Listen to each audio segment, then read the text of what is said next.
صلی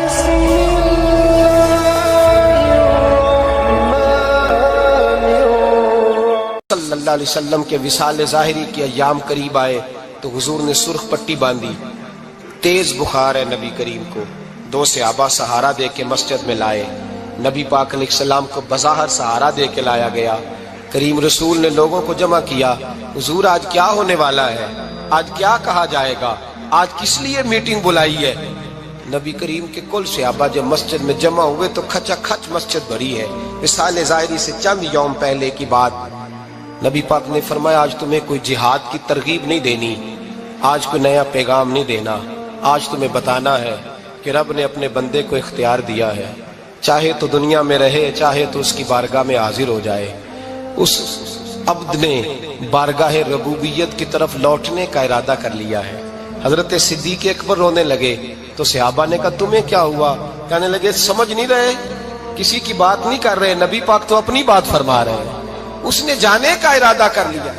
سنیے میرے بھائی، محبوب پاک نے فرمایا بھائی کسی شخص کو میری طرف سے کوئی تکلیف پہنچی ہو تو بدلہ لے سکتا ہے، بدلہ لے سکتا ہے. کسی کو تکلیف پہنچی ہو. صحابہ پھوٹ کے رونے لگے. محبوبہ کرم ہی کرم ہوا ہے، رحمت ہی رحمت آئی. آپ کے بارے میں گمان کرنے والا بھی دائرہ ایمان سے نکل جائے. حضور آپ کیا فرما رہے ہیں؟ فرمایا نہیں بھائی اٹھو. پیچھے سے جناب عکاشہ بن محصن اٹھے، ہاتھ کانپتے ہیں، آگے بڑھے. کہنے لگے یا رسول اللہ، ایک جنگ کے موقع پر آپ نے درہ مارا تھا، ننگی پیٹھ پر صفیں سیدھی کراتے، بات دل میں رہ گئی ہے، میں نے بدلہ لینا ہے. نبی کریم نے فرمایا بلال دوڑ کے جاؤ، فاطمہ کے گھر درہ پڑا ہے، درہ لاؤ. سیدنا بلال حبشی کہتے میں گیا، دستک دی سیدہ طیبہ طاہرہ. حضرت فاطمہ فرمانے لگی بلال کیسے آئے ہو؟ اماں جی وہ درہ چاہیے تھا. سیدہ کو تشویش ہوئی، کہنے لگے بلال نہ تو جنگ پہ جانا ہے، نہ جہاد ہے، نہ کوئی ایسا موقع ہے. حضور کی تو طبیعت مبارک بظاہر بڑی علیل ہے، درہ کیا کریں گے؟ حضرت بلال عرض کرنے لگے اماں جی ایک صحابی بدلہ لینے لگے ہیں. صاحب طبقات نے جملے لکھے ہیں، کہتے ہیں بی بی صاحبہ نے درہ بھی دیا اور امام حسن حسین کو بھی باہر نکالا. فرمانے لگی عکاشہ سے کہنا 100 درے مارے. ان 2 شہزادوں کے جسم پر نبی پاک کے قریب نہ جائے. میں نے 2 بچے پیدا ہی اپنے محبوب پر قربان کرنے کے لیے کیے، ان کو لے جائے. حضرت بلال کہتے میں 2 شہزادے لے کے آیا، اور جب دروازے میں میں لے کے پہنچا تو نبی پاک نے دیکھا تو آنکھوں میں آنسو آ گئے. فرمایا ان کو بٹھا دو، مجھے پتا ہے فاطمہ نے کیا کہہ کے بھیجا ہے. حضرت سیدنا بلال فرماتے ہیں درہ میں نے جناب عکاشہ کو دیا. حضرت عکاشہ درہ لے کے آگے جو بڑھے تو حضرت ابو بکر صدیق نے ان کے پیروں پہ ہاتھ رکھا. فرمایا عکاشہ میری طرف آ یار، مجھے مار درے، نبی پاک کے قریب نہ جا. مصطفیٰ کریم نے فرمایا ابو بکر تو ہٹ جا، اسے آنے دے. فرماتے ہیں میں چند قدم آگے گیا تو مولا علی شیر خدا نے میرے پیر پہ ہاتھ رکھا. کہنے لگے عکاشہ سوچ تو صحیح تو کیا کر رہا ہے؟ حضور نے فرمایا علی ہٹ جاؤ، میرا اور ان کا معاملہ ہے. جناب عکاشہ آگے بڑھ رہے. نبی کریم نے فرمایا میں اپنی امت کو درس دینا چاہتا ہوں، خبردار خبردار زندگی میں تمہارے ہاتھ سے زبان سے کسی کو تکلیف نہ پہنچنے پائے. خبردار یاد رکھنا وہ معاشرے بگڑ جاتے ہیں، وہ معاشرے تباہ کر دیے جاتے ہیں جہاں ظلم ہوتا ہے، جہاں زیادتی ہوتی ہے، جہاں لوگوں کو ستایا جاتا ہے. محبوب کریم کے قریب آئے حضرت عکاشہ کہ حضور میری پیٹھ ننگی تھی، آپ بھی ذرا کپڑا ہٹائیے. نبی کریم نے پیٹھ سے کپڑا ہٹایا. جناب عکاشہ نے درہ جو اٹھایا تو صحابہ کی چیخیں نکلی. حضرت عکاشہ نے درہ دور پھینکا، حضور کے بطن اطہر سے لپٹ گئے، چومنے لگے. کہنے لگے حضور وہ تو صفیں سیدھی کراتے لگ گیا تھا، آپ نے کہاں مارا تھا؟ یا رسول اللہ میں تو بہانہ بنا رہا تھا کہ جاتی دفعہ مجھے وجود چومنے کا موقع نصیب ہو جائے، مجھے یہ موقع نصیب ہو جائے. میرے حبیب نے فرمایا جس نے جنتی دیکھنا ہو میرے عکاشہ کی زیارت کر لے. بھائی ظلم کا دروازہ کھلا ہوا ہے اور لوگ بھول جاتے ہیں زیادتی کرتے ہوئے. وہ بہو سے ہی کیوں نہ کریں، وہ اپنے گھر کے بھول جاتے ہیں کہ شاید پوچھنے والا کوئی نہیں، شاید میزان نہیں لگے گا. ایران کے بادشاہ نے اپنے بیٹے کو پڑھانے کے لیے ایک استاد صاحب کا بندوبست کیا. استاد صاحب کو کہا کہ میرے بچے کو دین پڑھائیے، میں چاہتا ہوں کل اس نے عنان حکومت کو سنبھالنا ہے تو یہ دین سے آگاہ ہو جائے، اس کو کچھ سکھائیے پڑھائیے. بہت نیک بزرگ بڑے درویش عالم پڑھانے لگے. اسباق مکمل ہو گئے. دین کے اسباق قرآن مجید پڑھایا، احادیث طیبہ کا درس دیا، اصول فقہ سے روشناس کرایا۔ جب بچے نے مکمل تعلیم حاصل کر لی اور آمین ہو گئی، دستار ہو گئی، فارغ ہو گئے، تو پھر ایک دن استاد صاحب نے کہا بیٹے کل تم نے ضرور آنا ہے، کچھ بات کرنی ہے۔ شہزادہ گیا ملنے استاد صاحب سے، استاد صاحب نے کنڈی لگا لی، ہاتھ میں درہ پکڑ لیا، مار مار کے پورے وجود کو زخمی کر دیا، کوئی غلطی نہیں، کوئی بات نہیں، مارا۔ اب بچہ آیا آ کے بادشاہ سلامت سے کہا کہ ابا جی سمجھ نہیں آئی، بڑا مارا ہے استاد۔ تو سیانے تھے نا بادشاہ، یہاں تو قاری صاحب روز کٹہرے میں کھڑے ہوتے ہیں، مولوی صاحب آپ نے میرے بچے کو کیوں مارا ہے؟ آپ 8,000 کے مولوی ہیں، میرا کئی کروڑ کا بچہ ہے، سویرے بدل لیں گے، خبردار آپ نے بچے کو ہاتھ لگایا، اپنی حیثیت میں رہے معاذ اللہ۔ جو قومیں استادوں کو کٹہروں میں کھڑا کرتی ہیں وہ ترقی نہیں کر پاتی، جو استادوں کو کٹہروں میں روز کھڑا کرتے ہیں۔ کہا ابا جی بڑا مارا ہے، تو والد بڑے سمجھدار تھے، کہنے لگے بیٹا استاد باپ ہوتا ہے، وہ زیادتی نہیں کرتا، کوئی بات ہوگی میں تیرے استاد کو کٹہرے میں نہیں بلاؤں گا۔ اماں سے بات کی، اماں کہنے لگی بیٹا میں تیرے باپ سے کیسے بات کروں، ڈر آتا۔ وقت گزر گیا، 22 سال بیت گئے، 22 سال گزر گئے، بادشاہ کا انتقال ہوا، شہزادہ تخت پہ بیٹھا، پہلا حکم یہ دیا کہ میرے استاد کو بلاؤ، پہلا حکم۔ استاد جی بوڑھے ہو گئے تھے، چھڑی کے اوپر ٹیک لگا کے آئے اور بھویں سفید ہو کے جھک گئی تھیں، یوں آنکھ کھول کے بڑی مشکل سے دیکھا، کہنے لگے شہزادے حکم ہو۔ کب میں شہزادہ نہیں، اب میں بادشاہ بن گیا ہوں۔ استاد جی 22 سال بیت گئے، آپ نے مارا تھا، پر وہ درد چونکہ زیادتی کی تھی، میرا قصور کوئی نہیں تھا، تو نہ میری روح سے درد گیا ہے نہ میرے جسم سے گیا ہے، میں بے اختیار تھا، پوچھ نہیں سکتا تھا، آج با اختیار ہوا ہوں۔ سب سے پہلے پہلا حکم آپ کو دیا، بلایا ہے، بتائے کیوں مارا تھا، کیوں مجھے مارا تھا، میری زیادتی بتائے۔ تو استاد، بوڑھے استاد کی آنکھیں آنسوں سے بھر گئیں، کہنے لگے بیٹے بس آج کے دن کے لیے مارا تھا، یہ جو دن آ گیا نا میری زندگی میں اس لیے مارا تھا، یہ میں چاہتا تھا میری زندگی میں وقت ہے، آج کے بس میری مراد پوری ہو گئی۔ کہا صاحب کس لیے، مجھے بھی سمجھائے۔ آپ فرمانے لگے کتنی دیر ہو گئی تجھے مار کھائے ہوئے، کتنا زمانہ بیت گیا؟ کہنے لگا 22 سال۔ فرمایا زخم بھولے تو نہیں، درد ختم تو نہیں ہوئی، تمہیں بات 1 منٹ کے لیے بھی تمہارے حافظے سے محو تو نہیں ہوئی؟ کہا استاد جی روز رات کو یاد آتی، روز خیال آتا تھا۔ استاد کہنے لگے بھائی تو بے اختیار تھا، پوچھ نہیں سکا، 22 سال تجھے یاد رہا، مجھے پتا تھا تو ایک دن حکمران بنے گا، میں نے تجھے اس لیے مارا تھا کہ بیٹے یاد رکھنا، کسی پہ ظلم نہ کرنا، اگر تجھے 22 سال تک یاد رہا ہے تو جس پر تو ظلم کرے گا اسے بھی قیامت تک یاد رہے گا، اور یہ یاد رکھنا تو آج با اختیار ہوا تو تو نے مجھے بلا لیا ہے، قیامت کے دن غریب با اختیار ہو جائیں گے، مظلوم با اختیار ہو جائیں گے، وہ با اختیار ہوں گے للہ الواحد القہار، رب کریم کی بارگاہ کے اندر ان کا اختیار ہوگا، اکیلے اللہ کی حکمرانی ہوگی، پھر وہ بلائیں گے بڑے بڑے کج کلا، دنیا میں جن کی پگڑیاں اونچی تھیں وہ سر جھکائے کھڑے ہوں گے، دنیا میں جو ڈکٹیٹر بنتے تھے ان کی پشتیں لال ہوں گی، ان کو غدار لکھا جائے گا، قیامت تک نہیں بھولے گا۔ ظلم کرنا تو سوچ سمجھ کے کرنا، اتنا کرنا جتنا تم سہ سکتے ہو، اتنی زیادتی کرنا جتنی قیامت میں تم برداشت کر سکتے ہو۔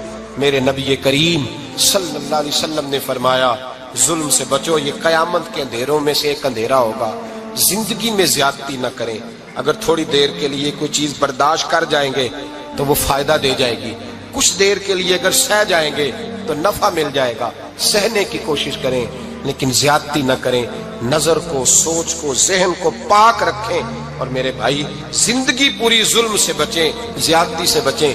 امیر المومنین حضرت جناب سیدنا عمر فاروق رضی اللہ تعالیٰ عنہ رات گھر میں تھے تو رونے لگے، بڑی دیر تک روتے رہے۔ والدہ اٹھی تو صاحبزادے سے کہنے لگی پتہ کرو تمہارے باپ کو کیا مسئلہ ہے۔ شہزادے آئے، کہنے لگے امیر المومنین والد گرامی کیا ہوا؟ تو حضرت عمر فاروق کہنے لگے بیٹا اپنی اماں کو بلاؤ۔ والدہ آ گئی، کیا بات ہے، کچھ طبیعت خراب ہے تو حکیم کا بندوبست کیا جائے۔ تو حضرت عمر کہنے لگے کچھ بھی نہیں، آج مسجد سے نکلا ہوں تو نبی پاک کے صحابہ میری تعریفیں کر رہے تھے، یہ حضرت فاروق اعظم کے وصال کے قریب کے دن ہے۔ تعریف ایک تو حضرت یہ رونے کی بات ہے کہ خوش ہونے کی؟ آپ فرمانے لگے نہیں، سوچتا ہوں باہر تو میں اچھا رہا ہوں، پتہ نہیں گھر میں ہی کوئی زیادتی نہ ہو گئی ہو، پتہ نہیں تمہارے ساتھ بھی میرے معاملات ٹھیک تھے کہ نہیں، صحابہ تو تعریف کرتے ہیں، رو رہا ہوں تمہاری وجہ سے نہ الجھ جاؤں، بیوی ہی نہ کہے میرا حق ہی ادا نہیں کیا۔ یہ لفظ کہتے کہتے پہاڑ ہے یہ شخص، کیسر و کسرا کامتے ہیں۔ حضرت عمر رو پڑے، بی بی سے کہنے لگے مجھے اللہ کی رضا کے لیے معاف نہیں کر دیتی؟ میرے اوپر بوجھ تھا امت کا، میں ساری رات مدینے کی گلیوں میں پھرتا تھا، دن سارا مسجد میں گزرتا تھا، میں تجھے وقت نہیں دے پایا، معاف نہیں کر دیتی؟ تو زوجہ کہنے لگی نہیں عمر، میں نے بھی زندگی میں اپنا کوئی سکھ چین نہیں دیکھا، کوئی چاؤ پورا نہیں کیا، میں کیسے معاف کر دوں؟ میں نہیں معاف کرتی۔ حضرت عمر زمین پہ بیٹھ گئے، رونے لگے، کہنے لگے چل معاف کر دے۔ کہنے لگی ایک وعدہ کرو، قیامت کے دن رب کریم کی بارگاہ میں میری سفارش کرو گے؟ اللہ کی بارگاہ میں عرض کرو گے کہ اللہ اچھی تھی، مجھے کپڑے دھو کے دیتی تھی، روٹی پکا کے دیتی تھی، میری عزت کی محافظ تھی؟ جناب عمر کہنے لگے تیرے ساتھ وعدہ ہے، رب اپنے فضل سے عمر کو جنت دے گا تو عمر تجھے جنت میں ساتھ لے کر کے جائے گا، تیرے ساتھ وعدہ ہے۔ میرے بھائی جن کے دلوں میں احساس تھا کہ ہم سے کوئی زیادتی نہ ہو جائے کسی جگہ، وہ تو یہاں تک معاملہ کرتے تھے، یہاں تک ان کا خیال رہتا تھا۔ عزیزو، ایک تو نظر میں حیا پیدا کریں، والدین کی بہت بڑی ذمہ داری ہے۔ لاکھوں بچے مرضی کی شادیاں کر رہے ہیں، ہزاروں گھر اجڑ رہے ہیں، یہ وہ والا زہر ہے جو ہر گھر میں تیزی سے پھیلتا چلا جا رہا ہے۔ پہلے ہم کہتے تھے کہ بچہ باہر نہ نکلے، اب کہتے ہیں اللہ کہیں موبائل لے کے تنہا نہ بیٹھ جائے، کہیں تنہا نہ بیٹھ جائے، کیا بنے گا اس کا اگر یہ گندگی اور یہ ایسا نشہ ہے جو اجاڑ کے رکھ دے۔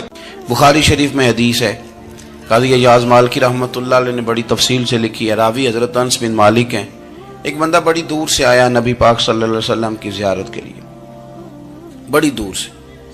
عرب کے جو سردار ہوتے تھے ان کے بڑے ناز نخرے ہوتے تھے، وہ خیر آج بھی ہیں، پروٹوکول کا ماحول آج بھی، یعنی وزیر صاحب کے آگے دو چار گاڑیاں نہ ہوں تو ان کو مزہ ہی نہیں آتا، پولیس والے آگے پیچھے بھاگیں تو حالانکہ ان کو نہیں پتا کہ جو پولیس والے آگے پیچھے بھاگ رہے ہیں نا، یہ حکومت بدلی تو گرفتار کرنے بھی انہوں نہیں آنا ہے، لیکن وہ بڑا مزہ آتا ہے جب لوگ گاڑی کے پیچھے بھاگتے ہیں۔ کیا بات ہے جناب، بڑی بات۔ اور ہماری طبیعتوں میں پتہ نہیں کون سی، تو نبی پاک صلی اللہ علیہ وسلم کی خدمت میں وہ شخص بڑی دور سے آیا، تو عرب کے بادشاہوں کا مزاج تھا، پروٹوکول بڑا چاہتے تھے، ان کا تو یہ طریقہ تھا کہ حکمرانی کرنی ہے جیسے بھی ہو۔ اگر کسی غلام نے دھوپ میں بندھا رہ گیا، اونٹ اور چھاؤں میں نہیں باندھا تو درے مارتے تھے، اور اگر اس نے کھول کے باندھ دیا تو پھر بھی مارتے تھے، کہتے تھے اتنا سیانا ہو گیا تو انہیں پوچھا ہی نہیں، خود بخود ہی باندھ دیا۔ وہ شخص حضور کی بارگاہ میں آیا اور بہت سارے لوگوں کے پاس کیونکہ وہ جاتا تھا اپنے سربراہ کا پیغام لے کے، تو وہ کانپ رہا ہے جب حضور کی بارگاہ میں گیا، ڈر رہا ہے۔ اب ذرا بات کو سمجھنا، نبی پاک صلی اللہ علیہ وسلم نے اس سے فرمایا کیوں ڈرتے ہو؟ سادہ آدمی ہے، دیہاتی ہے، بدو ہے۔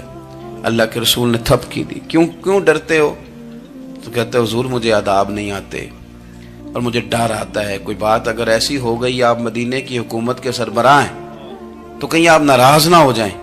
حضرت انس بن مالک فرماتے ہیں بات کہاں کی تھی، پہنچ کہاں گئی؟ جب اس نے یہ کہا نا کہ آپ تو حکومت کے سربراہ ہیں، کہیں کوئی غلطی نہ مجھ سے ہو جائے، تو نبی پاک کی آنکھوں میں آنسو آ گئے، حضور رونے لگے، اور نبی پاک صلی اللہ علیہ وسلم فرمانے لگے نہ بھائی، تو کسی حکومت کے سربراہ کے پاس نہیں آیا، نہ تو اس بیٹے کے پاس آیا ہے جس کی ماں گوشت کے خشک ٹکڑے کھا کے بھی گزارا کر لے گی۔ میں تو ایک غریب ماں کا بیٹا ہوں۔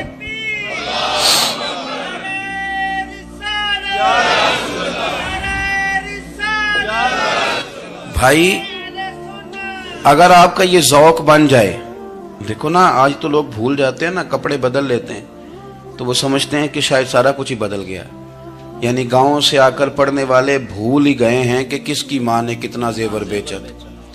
لوگ بھول جاتے ہیں چیزوں کو، اپنے ماضی کو یاد رکھیں، آپ لوگوں کے ساتھ پیار کریں، آپ لوگوں کو موقع دیں، آپ تھوڑی سی اور کوشش کریں اس شخص تک جانے کی جو آپ کو مایوس نظر آ رہا ہے، پریشان نظر آ رہا ہے۔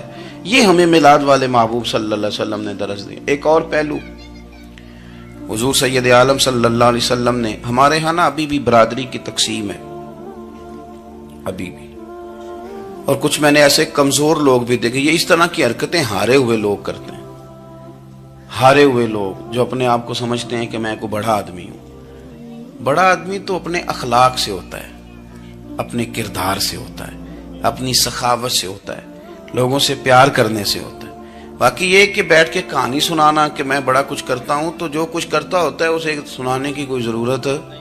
ایک اور بہت سارے لوگ آپ تعزیت کرنے جائیں نا والد کے انتقال کے بعد، تو ان بیچاروں کو بتانا پڑتا ہے کہ ابا جی میرے بغیر دوائی نہیں کھاتے تھے۔ تو میں کہتا ہوں اگر تیرے بغیر نہیں کھاتے تھے پھر بتانے کی ضرورت نہیں، پھر تو سارے گاؤں کو پتا ہوگا کہ تیرے بغیر نہیں کھاتے تھے۔ اور اگر کوئی دال میں کالا ہے تو پھر تیری وضاحت کوئی بندہ قبول نہیں کرے گا۔ تو آپ کو بتانا کیوں پڑ رہا ہے؟ اور آپ بار بار اس بات کا ذکر کیوں کر رہے ہیں کہ ہم بہت بڑے قبیلے کے ہیں؟ صاحب اگر آپ بڑے قبیلے کے ہیں تو پتا ہوگا سارے علاقے کو آپ کتنا لوگوں کا خیال کرتے ہیں، آپ کس قدر محبت کرتے ہیں، آپ کا انداز کریمانہ کس طرح کا، پھر آپ کو بتانے کی کوئی ضرورت نہیں ہوتی، پھر خود بخود خبر ہوتی ہے۔ حضرت سیدنا ابو ذر غفاری رضی اللہ تعالیٰ عنہ، قبیلہ بنو غفار ایک بڑی شاخ تھی قبیلوں میں سے، جو لوگ اس زمانے میں مالدار قبیلوں سے تعلق رکھتے تھے، ان میں سے ایک بڑا نام تھا۔ ساری زندگی چودراہٹ کی، لیکن میلاد ایک انقلاب کا نام ہے۔ میں میلاد منانے والے دوستوں سے گزارش کرتا ہوں کہ آپ ہر سال میلاد منائیں، اور ہر سال میلاد کے بعد آپ تھوڑے بدل بھی جائیں، یعنی تھوڑے سے بدل جائیں۔ کچھ لوگ کہیں یار یہ داڑھی میں نے نا 12 ربیع الاول والے دن رکھی تھی، یہ میری میلاد والی داڑھی ہے، اور داڑھی رکھیں بھی نبی پاک کی مرضی کی۔ کس کی مرضی کی؟ نہ ناراض ہو جائے جی میں ٹور چلا، بس کس مرضی کی جی؟ اپنی مرضی کے نہیں۔ داڑھی کا وزن کو نہیں ہوتا کہ پوری مٹھی رکھیں گے تو آپ کو کوئی دقت ہوگی، کوئی وزن نہیں، پوری رکھیں، جو حضور کا طریقہ مبارکہ ہے جو ہمیں ملتا ہے اس پر آپ توجہ فرمائیں۔ تو میں جو بات عرض کرنے جا رہا ہوں وہ میلاد انقلاب ہے۔ حضور سید عالم صلی اللہ علیہ وسلم کی بارگاہ میں آنے سے پہلے لوگ کچھ اور ہوتے تھے، اور یہاں سے ہو کے جاتے تھے تو پھر ان میں تبدیلی آتی تھی۔ میں سارا دن کرامتیں سناؤں نا کسی کو اپنے پیر صاحب کی، اور اپنے گھر میں بھی کہ میرے حضرت بڑے، میرے استاد بڑے، لیکن بیوی کے ساتھ اگر میں ترش لہجے میں بات کروں گا تو وہ کہے گی اے سکھاندے نے تینوں پیر صاحب۔ دوست کہیں گے یہ سکھاتے ہیں آپ؟ تو آپ کی کہانیاں نہیں چلتی، آپ کا کردار چلتا ہے۔ حضرت ابو ذر غفاری رضی اللہ تعالیٰ عنہ فرماتے ہیں چونکہ میں چودھری تھا، سیدنا بلال حبشی رضی اللہ تعالیٰ عنہ کے پاس میں بیٹھا تھا، کسی بات میں بات آگے بڑھی اور بڑھتے بڑھتے بات شکنجی تک چلی گئی۔ رائے کے اختلاف نے باتوں میں تلخی پیدا کر دی، اور جب تھوڑے لفظ اور تیز ہوئے تو میں نے انہیں کہہ دیا چپ کر، تو ابشن کا بیٹا ہے۔ کس کے بیٹے تھے حضرت بلال؟ کہتے ہیں جب انہوں نے مجھے کہا تو میرا دل بڑا ٹوٹا، لیکن میں نے ارادہ کیا کہ میں نے حضور کی بارگاہ میں نہیں عرض کرنی، اب ہر بات کی ہم حضور کی بارگاہ میں شکایت کریں۔ لیکن میں جا کے مسجد میں بیٹھا، اور جب سرکار آئے نا، ارادہ نہیں تھا کہ عرض کروں گا، لیکن حضور کا چہرہ دیکھا تو دکھ میرا خود ہی تازہ ہو گیا۔ رونے کا بھی تو تب ہی مزہ آتا ہے نا کوئی اپنا ملے تو۔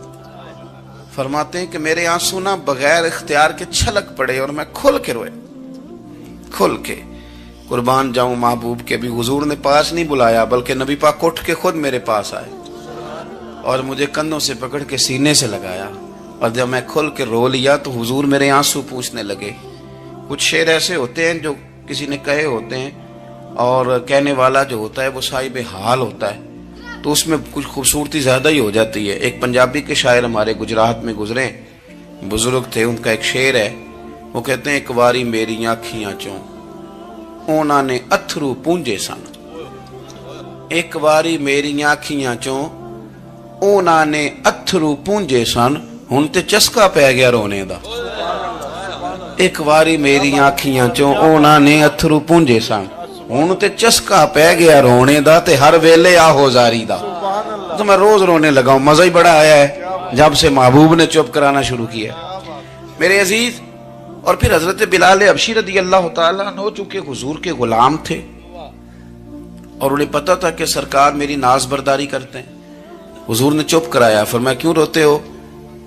تو عرض کرنے لگے یا رسول اللہ صلی اللہ علیہ وسلم، اگر میں ابشن کا بیٹا ہوں تو میری تو غلطی کوئی نہیں نا، یہ تو تقسیم اللہ کی ہے نا، الذی خلقک فسواک فعدلک فی ای صورت ما شاء رکبک، جس طرح وہ چاہتا ہے، جس کو چاہتا ہے اس طرح کی اس کی صورت بنا دیتا ہے۔ تو مجھے ابشن کا بیٹا کہا جاتا ہے، میری غلطی کیا ہے؟ حضرت بلال نے بھی نہیں بتایا کس نے کہا ہے، لیکن نبی پاک صلی اللہ علیہ وسلم نے کیا فرمایا؟ امام یوسف صالحی نے لکھا ہے، ذرا غور کرنا بات پر، تسلیاں لوگ اور رنگ میں بھی دیتے ہیں، پر یہ تسلی بڑی انوکھی ہے۔ حضور فرمانے لگے، بلال اگر تو ابشن کا بیٹا تو پریشان کیوں ہوتا ہے؟ کالے رنگ والی ماں کا بیٹا ہے تو پریشان کیوں ہوتا ہے اگر تیری والدہ کا رنگ کالا ہے تو؟ عرض کی حضور آپ کیا فرمانا چاہتے ہیں؟ تو سرکار فرمانے لگے، میں دو ماؤں کا بیٹا ہوں، ایک جناب آمنہ جنہوں نے مجھے پیدا کیا، اور ایک حضرت ام ایمن جنہوں نے میری پرورش کی، مجھے بڑا کیا۔ حضور فرمانے لگے، میری ماں آمنہ کا رنگ گورا تھا اور میری ماں ام ایمن کا رنگ کالا ہے۔ تو فرمایا اگر تجھے کسی نے کالے رنگ والی ماں کا بیٹا کہا تو اسے کہہ دینا مدینے والے محبوب کے بھی تو ایک والدہ کا رنگ کالا ہے، تو کہہ دینا۔ حضرت بلال کہتے ہیں کہ وہ اس طرح کی تسلی تھی، طفل تسلیاں نہیں جس طرح کی ہمیں دی جاتی، وہ اس طرح کی خوبصورت تسلی تھی کہ اس کے بعد میرا دل ایسا ٹھنڈا ہوا، پھر کسی کا تانا نہیں رہا، پھر کسی کی